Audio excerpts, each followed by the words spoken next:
When President Biden talked for the last couple months, particularly during the transition, about reopening schools within the first 100 days, why didn't he ever mention the small print that was just going to be for 1 day a week as the goal?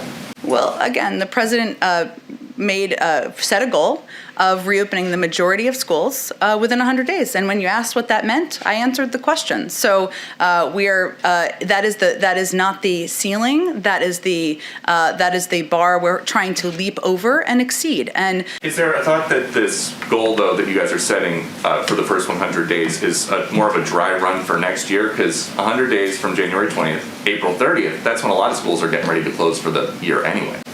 Well, it just happens that January 20th is when every president is inaugurated, so we can't change that. And 100 days we felt was a period of time, a measurable period of time where we could set a goal, measure ourselves against, hopefully leap way past that goal. That's always our objective, and then build from there. And you're right, schools won't be in session for the summer, but this is a pandemic. We're working to get under control.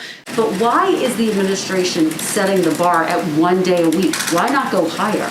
Well, certainly we are not planning to celebrate at 100 days if we reach that goal. That is our own effort to set our own markings, set a bold and ambitious agenda for how we're going to measure ourselves and progress. But we certainly hope to build from that, even at 100 days. So, Jen, a lot of schools are already doing that, and for working parents, 1 day a week doesn't help a whole lot. That's, again, the bar of where we'd like the majority of schools across the country to be, which they're not at this point in time.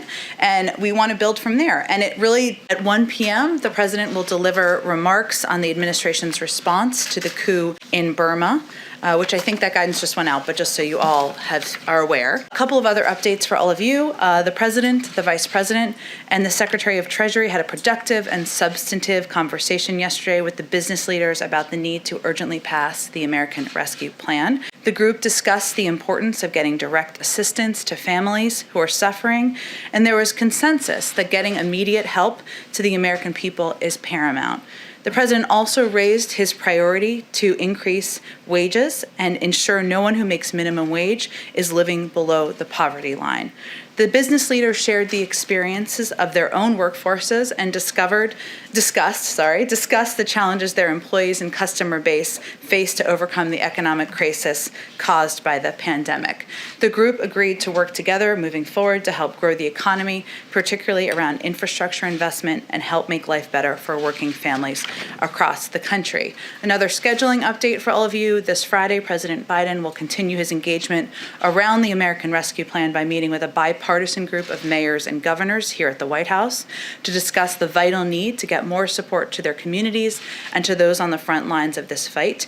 He has proposed $350 billion in support for state and local government. That means keeping cops, firefighters, public health workers, teachers, and other public servants on the job in the fight against the virus. And that means getting help to cities, counties, and states to get vaccines and arms faster, something many governors and mayors have spoken about. Mayors in particular are on the front lines of this, and we've seen widespread bipartisan support from them. We're hoping to even bring some of them to the briefing room here to talk with all of you on Friday. Just a couple of other updates. Today, our COVID response team gave an update on its progress and sweeping action in addressing the health crisis facing our nation. They announced the launch of 5 new community vaccination centers across Texas and New York State. In Texas, states in Arlington, Dallas, and Houston will collectively be able to administer more than 10,000 shots a day in some of the hardest hit areas in the state. Teams from the federal government are being deployed immediately to help get those sites running and are expected to start the week of February 22nd, so before the end of the month. In New York, sites in Brooklyn and Queens will open the same week and will together have a capacity for 6,000 shots a day. This follows 2 sites announced last week and other ongoing efforts to accelerate equitable vaccination efforts, including by increasing weekly state vaccine supply by 25% since entering office, deploying federal personnel to support vaccination efforts nationwide, and over $3.15 billion in funding to states, tribes, and and territories. Second, our team also announced members of its Health Equity Task Force. This is something many of you have been asking about since the president took office. The president's 12 members will bring noteworthy backgrounds and expertise to represent a range of racial and ethnic groups and other key constituencies, including children and youth, educators and students, healthcare providers, immigrants, individuals with disabilities, LGBTQ individuals, public health experts, rural communities, state, local, territorial, tribal governments, and labor unions.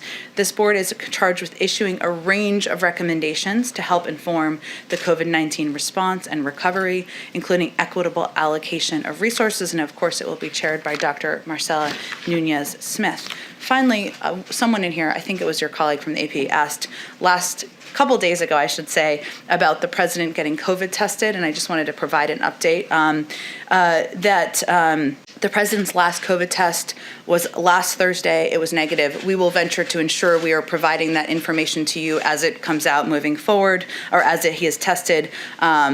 But just so everybody has a full assessment of why, or the timeline, there's 95% protection from the vaccine, but it's not 100% protection. So the president's doctor believes it is reasonable and prudent to randomly test the president every 2 weeks as surveillance, and we'll keep you all updated.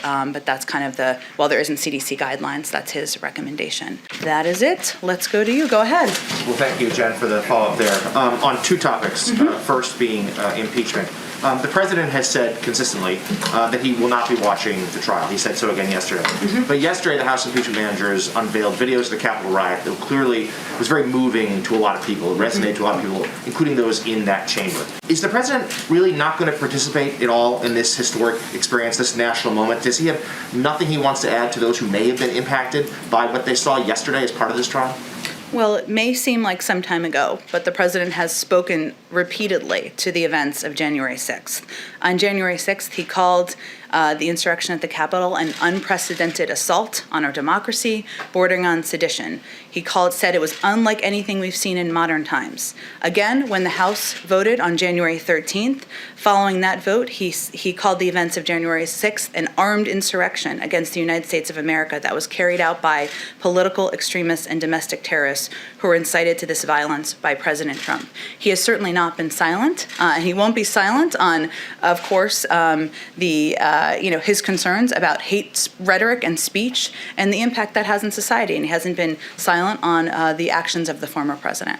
On another matter, the CDC today announced that they find that they have a study that showed that 2 masks are significantly better than 1 in slowing the spread of coronavirus. Will the White House champion the position that Americans should be wearing 2 masks, and is that a behavior that will be modeled perhaps by White House staff? Well, I've learned a lot about this myself, the issue of studies versus recommendations, or specific guidelines, I should say. So this was a study which was a reflection of the importance of well-fitting masks, something that many of our health and medical experts have talked about. It doesn't actually issue definitive guidance on 1 mask versus 2 masks. Obviously, if that's something they were to issue as official guidance, we listen to our health and medical experts. But the study does show that if a person has a loose-fitting mask, that they should consider options to improve that fit. And this includes nose wire, knotting the earlobes on your mask, wearing a cloth mask over a medical procedure or disposable mask, something we do here quite a bit. So the bottom line of that study is actually to improve the fit of the mask, and a second mask is one of several options to be able to do that. And then just to follow up, and then I'll hand off. In terms of, is there a plan underway for the White House administration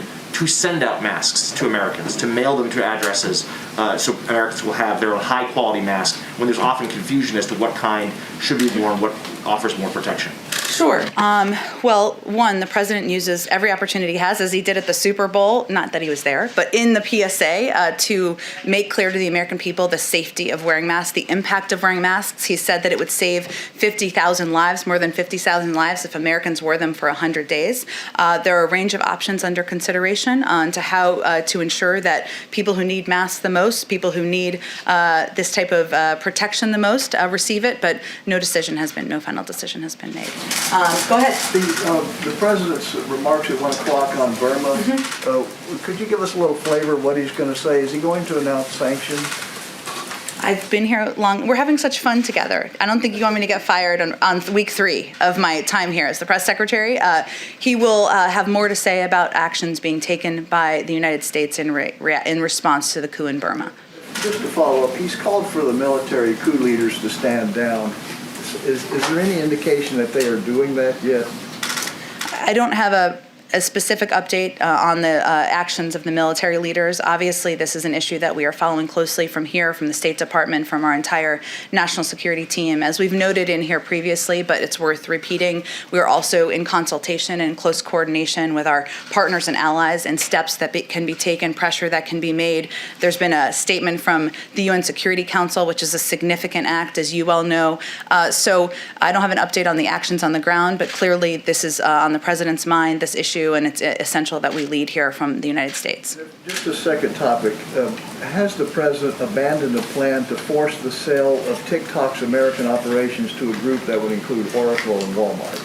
I know there was some reporting on it this morning. I think that you're referencing, I believe, Wall Street Journal. So it's not accurate to suggest that there is a new proactive step by the Biden White House. It looks like there was a conflation of 2 ongoing processes, one that's through the courts and one that is through the CFIUS process that goes through the Department of Treasury. There is a rigorous CFIUS process that is ongoing. I'm not going, of course, not that you're expecting me to, set a precedent of commenting on those reviews in process, but would just stress that they are distinct processes. I will note, broadly speaking, that we are comprehensively evaluating, as we've talked about in here, the risks U.S. data, including from TikTok, the risks to U.S. data, I should say, including from TikTok, and we'll address them in a decisive and effective fashion. But if we have news to announce, we will announce it. So I wouldn't take it as a new step. Lastly, is there a timetable for this review? I don't have a timetable for you. Again, it's a broad review that's expanded beyond TikTok, of course, from here. And I think what I was referencing in the beginning is the fact that there are ongoing processes through the courts, which we'd certainly send you to DOJ and others. But there's also an ongoing CFIUS review that's happening at the Department of Treasury. Sure. Go ahead, Kristen. Jen, thank you. So President Biden will be speaking at the Pentagon later today. Among the top issues he inherits, of course, Afghanistan. So will he be addressing the situation in Afghanistan? And Republican Senator Lindsey Graham said over the weekend it's his understanding that the troops will not be leaving Afghanistan in May, as was determined under the previous administration. Is that an official decision that President Biden has made? I'm not aware of Senator Graham being a spokesperson for the administration. I will say that I wouldn't expect there to be an update in his remarks today at the Department of Defense on Afghanistan. Of course, this is a topic that is of utmost importance to the president and his national security team, but I don't have an update on force posture, and I wouldn't expect one today. So just to be clear, no official decision on the troop withdrawal that was previously determined under the previous administration. There's no update on a change or update on a status of force, the status of the force posture. Obviously, that would be something determined in consultation with the Secretary of Defense. So I understand what you're asking. He's going there today, but that's not the focus of his trip. Okay, and if I could just follow up with you on comments you made yesterday about school reopenings.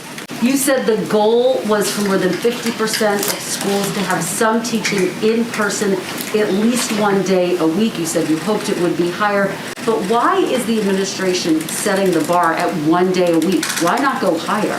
Well, certainly we are not planning to celebrate at 100 days if we reach that goal. That is our own effort to set our own markings, set a bold and ambitious agenda for how we're going to measure ourselves and progress. But we certainly hope to build from that, even at 100 days. And from there, our objective, the president's objectives, is for all schools to reopen, to stay open, to be open 5 days a week, for kids to be learning. That's what our focus is on. This is simply a goal for 100 days. So, Jen, a lot of schools are already doing that. And for working parents, 1 day a week doesn't help a whole lot. That's, again, the bar of where we'd like the majority of schools across the country to be, which they're not at this point in time. And we want to build from there. And it really depends. It differs from school district to school district. Part of the reason that there is funding in the American Rescue Plan is to ensure that school districts that don't have the funding they need to ensure they are equipped to reopen, to meet that bar and exceed it, are able to do exactly that. Go ahead. Thanks, Jen. I want to pick up on Jonathan's comment on the president, or question on the president not engaging on impeachment. Indulge me. Sure, always happy to. How should the American public interpret the president's silence on this? Is he not invested in the outcome of this trial, or is he? The American public should read it as his commitment to delivering on exactly what they elected him to do, which is not to be a commentator on the daily developments of an impeachment trial, but to push forward an American rescue plan that will put people that will ensure people are back to work, get the assistance they need, get shots in arms, reopen schools. That's what they asked him to do, and that's what he's focused on doing every day. Might he address it when it's wrapped? Well, he did put out a statement at the conclusion of the House trial, so I'd certainly keep that option open. And he was obviously asked a question, as you referenced yesterday, about it, and reiterated that where his focus is, and I expect that will be his focus for the coming days. And then one housekeeping thing. House Minority Leader Kevin McCarthy is indicating that he hasn't heard directly from President Biden, and that he reached out on January 8th and has yet to hear back from the president directly. Why is President Biden not engaging with I won't the tell him you called him President Trump. Why is he not engaging with Kevin McCarthy directly? Well, I can assure you that senior members of our team are in close consultation and in touch with senior members of Congressman Leader McCarthy's team. I don't have any additional calls to read out for you other than to repeat or reiterate that the president is open to and committed to speaking with a range of Democrats and Republicans, as is evidenced by the people he's brought here to the White House, and he picks up the phone on a daily basis and calls people, but I don't have any calls to Leader McCarthy to read out for you today. Go ahead. Two topics. First of all, what does President Biden think about the Dallas Mavericks owner, Mark Cuban, deciding to indefinitely stop playing the national anthem before his National Basketball Association games? Well, I haven't spoken with the president about the decision by Mark Cuban on the Dallas Mavericks, I should say the national anthem, but I know he's incredibly proud to be an American and has great respect for the anthem and all that it represents, especially for our men and women serving in uniform around the world. He'd also say that, of course, that part of pride in our country means recognizing moments where we as a country haven't lived up to our highest ideals, which is often and at times what people are speaking to when they take action at sporting events. And it means respecting the right of people granted to them in the Constitution to peacefully protest. That's why he ran for president in the first place, and that's what he's focused on doing every day. And then on schools, when President Biden talked for the last couple months, particularly during the transition, about reopening schools within the first 100 days, why didn't he ever mention the small print that was just going to be for 1 day a week as the goal?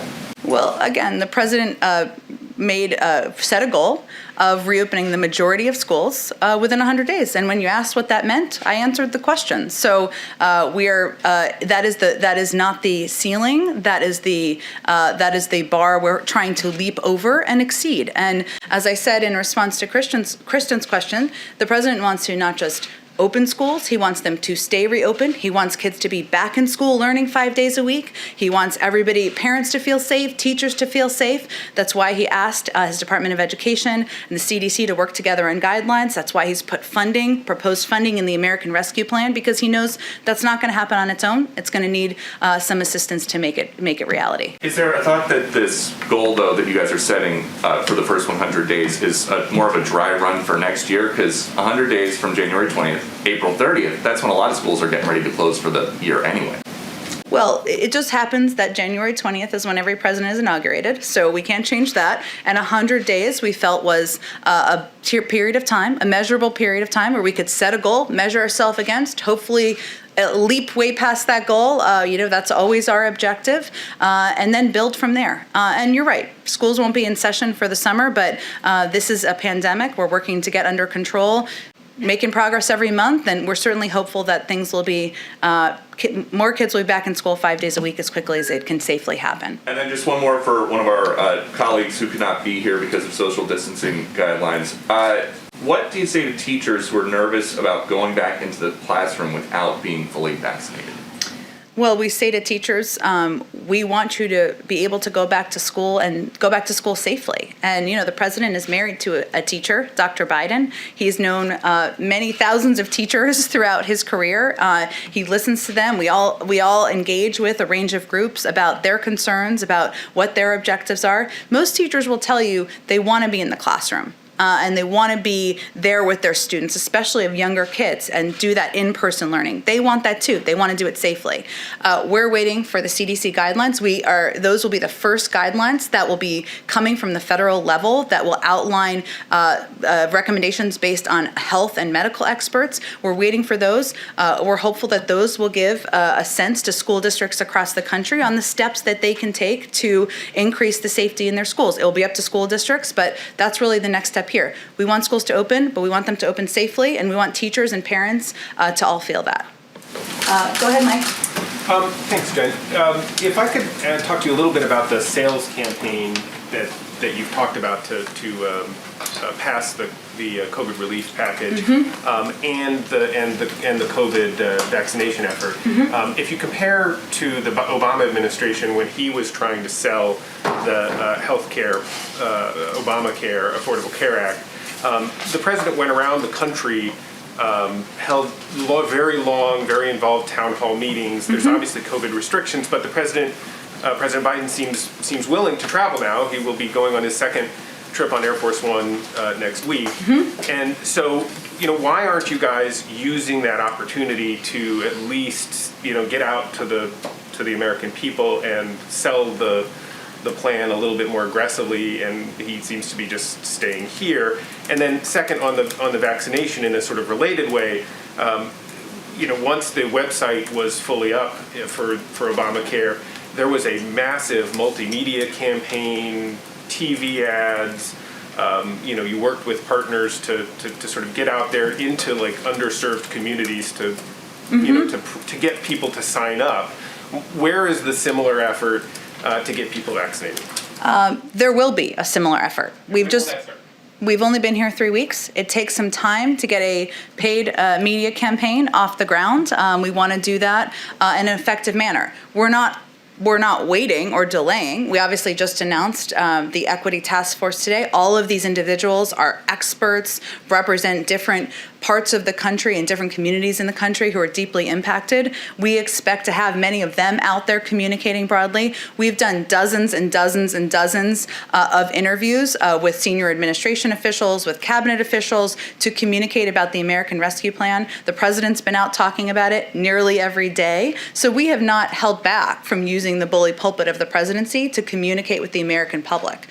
He will be out next week, as you mentioned, and I expect he will be out more in the weeks ahead to communicate effectively and directly with the American public.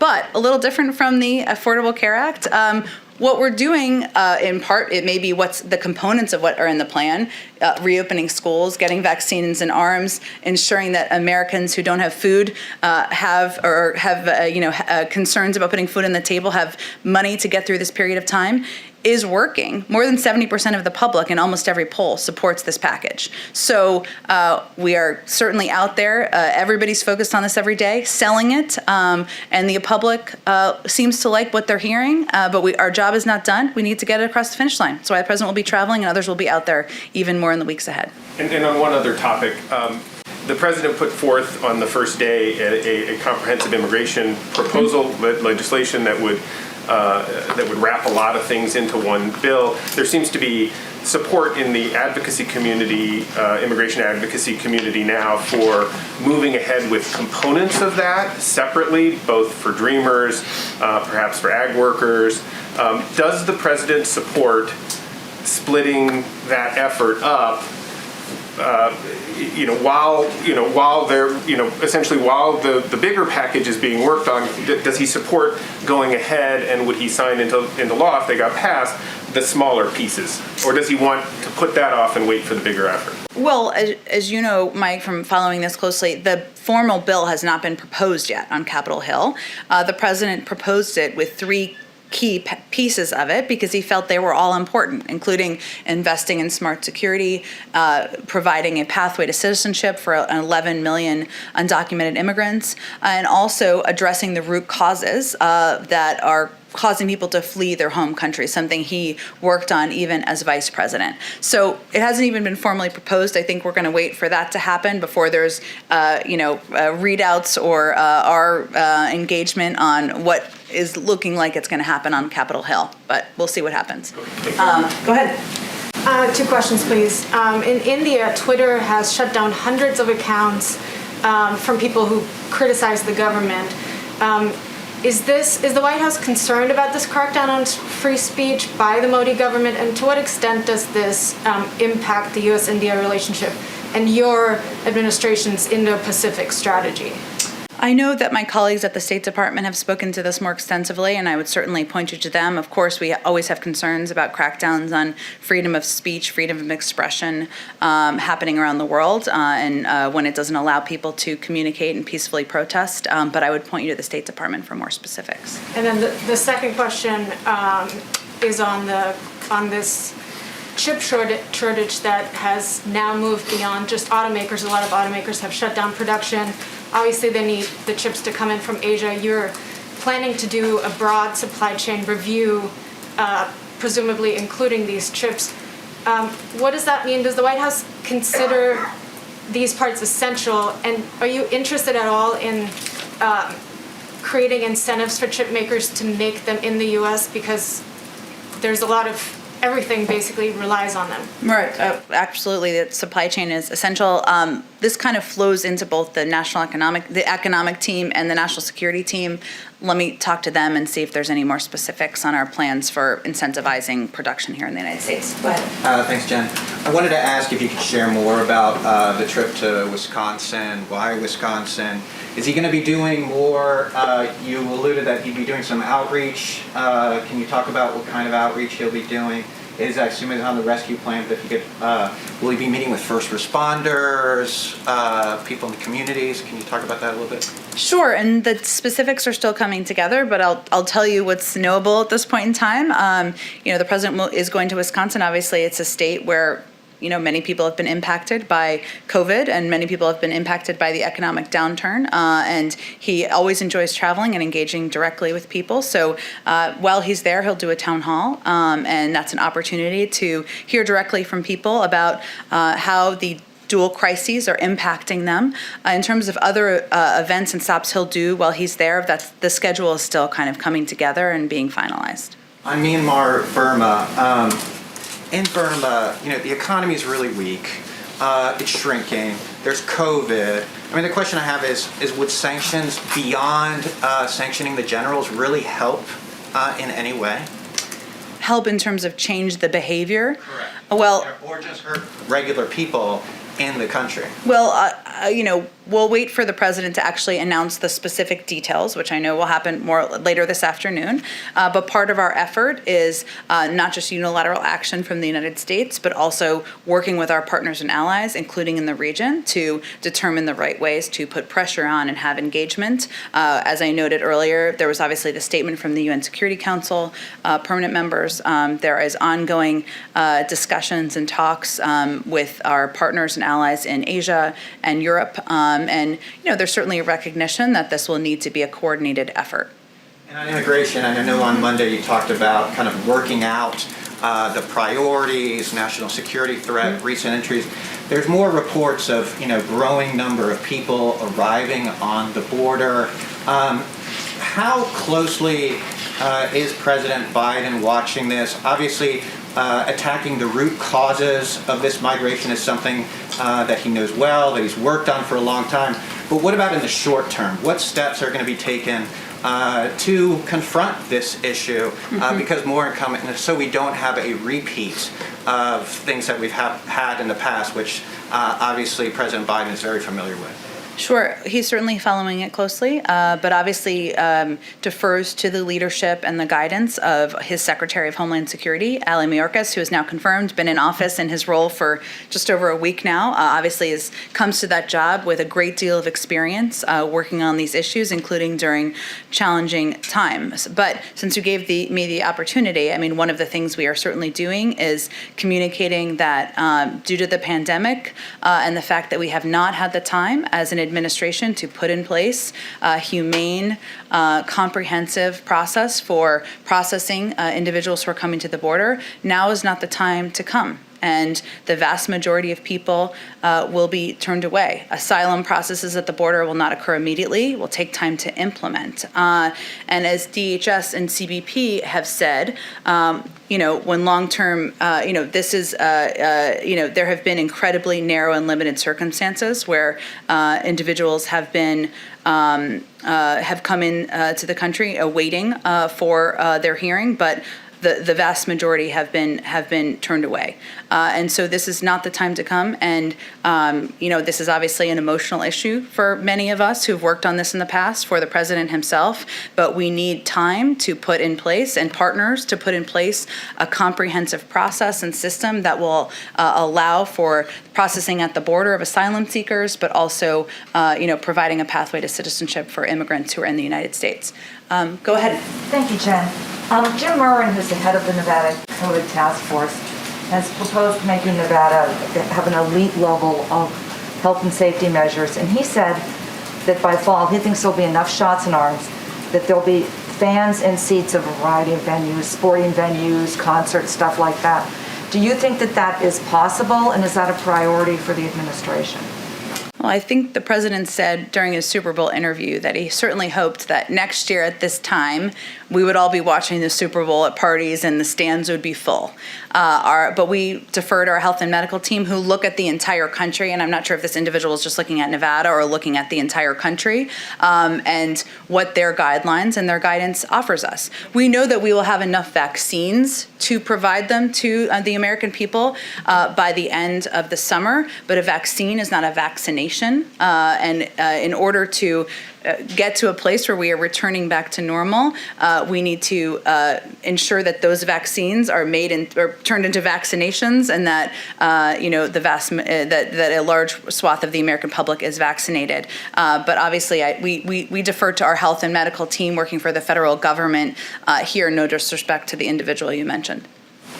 Go ahead. Yeah. Does the White House have a position on the prosecutors opening up cases in Georgia on efforts to subvert the 2020 election? I have not followed this closely. I would likely send you to the Department of Justice for any comment on it. And on the HHS secretary designate, there are plans on the part of Republicans to paint him as taking actions and supporting actions in California that have been punitive to people there, that the state has been overly aggressive. What is your position on that, with as far as it goes with Becerra? Tell me a little bit more about your question. What is your response to the idea that he has stepped in and taken actions in California that have been overly aggressive, and that he should bear some blame for the problems that the state is having with COVID? Well, first, I would say that the president nominated Attorney General Becerra because he felt he was exactly the right person to lead the Department of Health and Human Services at this time, and that his work on a range of issues, including in working to pass the Affordable Care Act, including his defense of the Affordable Care Act on a number of cases in California, were certainly part of that decision. And frankly, it is disappointing that Congress, the Senate, is delaying any further in confirming his nomination at a time when thousands of people are dying every day of a pandemic, and people need leadership at the top of an agency that has an important role to play. Go ahead. Thanks, Jen. I want to ask you questions on two fronts here. First off, it's been over a month since the January 6th Capitol attack, and we have not received any kind of public briefing from the Capitol Police. A lot of people have raised concerns about that. Does President Biden want to see that kind of briefing? And also, on a similar note, what does he think about efforts from such as Congressman Jamal Bowman's to establish a congressional investigation or commission into the Capitol attack? We certainly leave the determination about whether there's a congressional investigation up to members of Congress. I've seen that proposal. Obviously, there are others who would need to support that to move it forward, and I know a number do. In terms of the timeline of a briefing from the Capitol Police, I would again refer to them on the timeline. We, of course, here in the federal government, there's an ongoing investigation, as you know, out of the Department of Justice, and I defer to them for any reports or updates from their end. A second question. Obviously the president is going to be addressing the coup in Myanmar today. He's, I'm assuming, speaking out against it and taking action there. You and Secretary of State Blinken have talked about how the January 6th attack, makes it, I think the Secretary of State said, a greater challenge. You said it will take some time for America to gain its status as a beacon of leadership again. As we address this, how important is it to have accountability for the Capitol attack, including potentially impeachment, as we want to, spread democracy abroad? Well, I think what Secretary Blinken and I were both referring to is the fact that in order to project to other countries around the world that there should be a protection of democracy, that there should be freedom of speech, that there should be freedom of expression, we have to conduct ourselves in that manner from here. And the pieces we have control over are what the President of the United States does, what the Secretary of State does, and how we all conduct ourselves from this administration. He has spoken, as I started the briefing talking about, to his views on the horrific events of January 6th and the fact that it was an attack on our democracy here. He made those statements because that's how he felt, and also it's important to make that clear to the public and to the world. But in terms of what steps will be taken from here, we leave that to the Senate. Obviously, we're calling what happened in Myanmar a coup. Do you think that's an accurate description for what happened on January 6th? I'm not going to give any new definitions. There's obviously a process that's ongoing. I'm sure you'll all be watching today as the Senate proceeds with the hearings. I appreciate your creativity, though. Go ahead, in the back.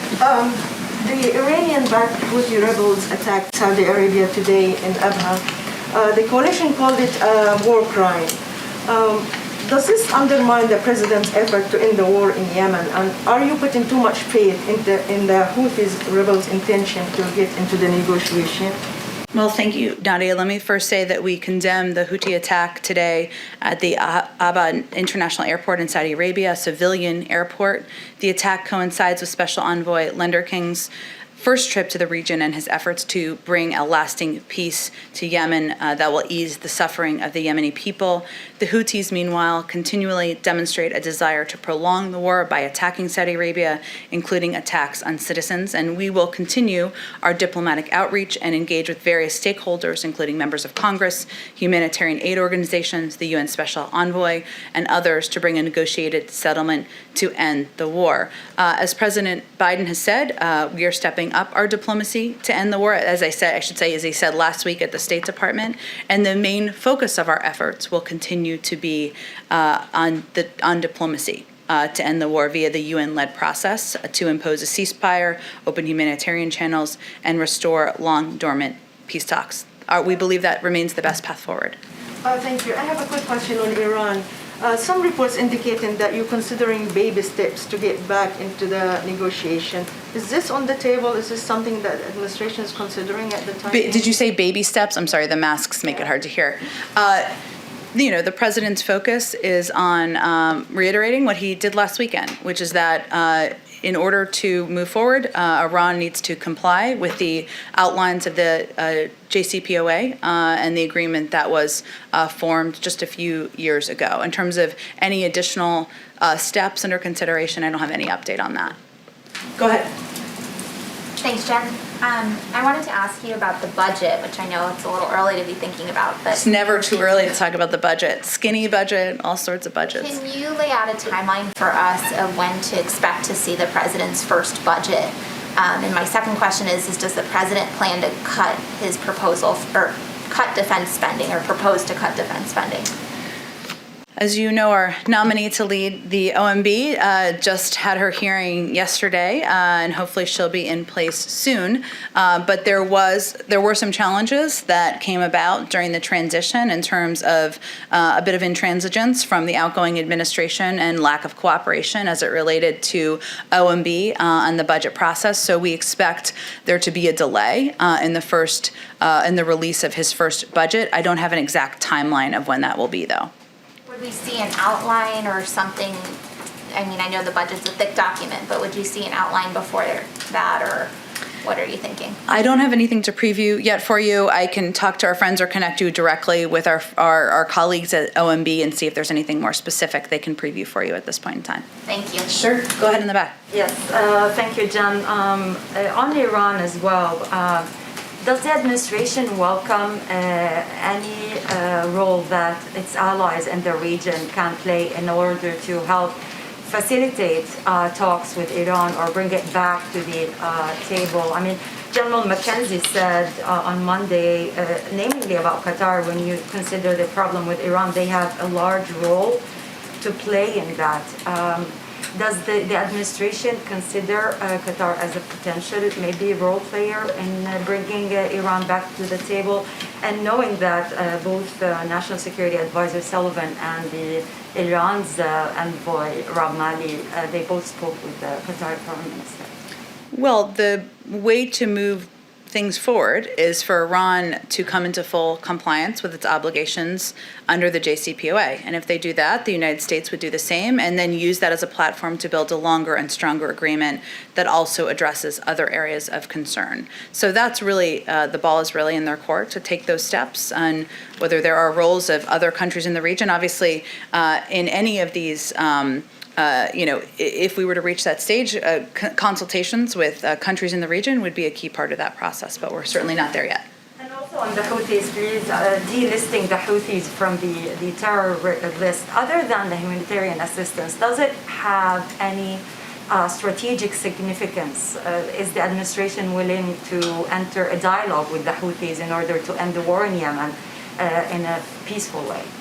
I know there have been some reports, but I don't believe my colleagues at the State Department have confirmed anything about delisting, so I would point you to them for any confirmation or specifics and any of the reasoning. Is the administration going to do that anytime soon? Again, I'd point you to the State Department. They have not even spoken to these reports. Go ahead, Mike. One quick question. I know the speaker hasn't yet set a date, but I assume we all expect a joint address to Congress in the next few weeks. Has the president started the process of both thinking about what he wants to say personally and also the sort of interagency collection of information that a president normally does for these things? Interagency collection doesn't make it sound that interesting. Discussing with experts all of the ideas they have to put Americans back to work. We have. I don't have any update on a date. Obviously, there are. The impact of COVID includes the fact that it is challenging to envision how you'd have 500 people in attendance at a joint session. But obviously, is a remote speech possible? There are a range of. There are a range of options under discussion. We're engaged with it. I don't have any updates for what it will look like or when it would be. But I can say that the president is eager to lay out more specifics of his Build Back Better agenda, and he is in ongoing discussions with a range of stakeholders in Congress and the administration outside about what that's going to look like. And he mentioned that when he gave his not joint session speech. Sorry, he wasn't in office yet. But when he gave his primetime address a couple of weeks ago, that would kind of be the next step. So he is, always discussing with experts and policy experts what that would look like, but I don't have anything on the timeline or what the format would look like. Does he want the American Recovery Plan to be passed before he delivers that speech? He wants the American Rescue Plan to be the ARP, you can call it, sometimes it's easier, to be passed as quickly as possible. He certainly, as having served in the Senate for 36 years, he knows that there's a process that needs to take place. As you know, it's working its way through the committees in the House, then it will go to the Senate. That takes a little bit of time just by the nature of the important work that happens. He is pleased with the progress and the urgency he sees from the House and Senate, but in terms of a specific date for his next speech or next proposal, I just don't have anything to preview for you. Thank you, Jen. Thank you, everyone.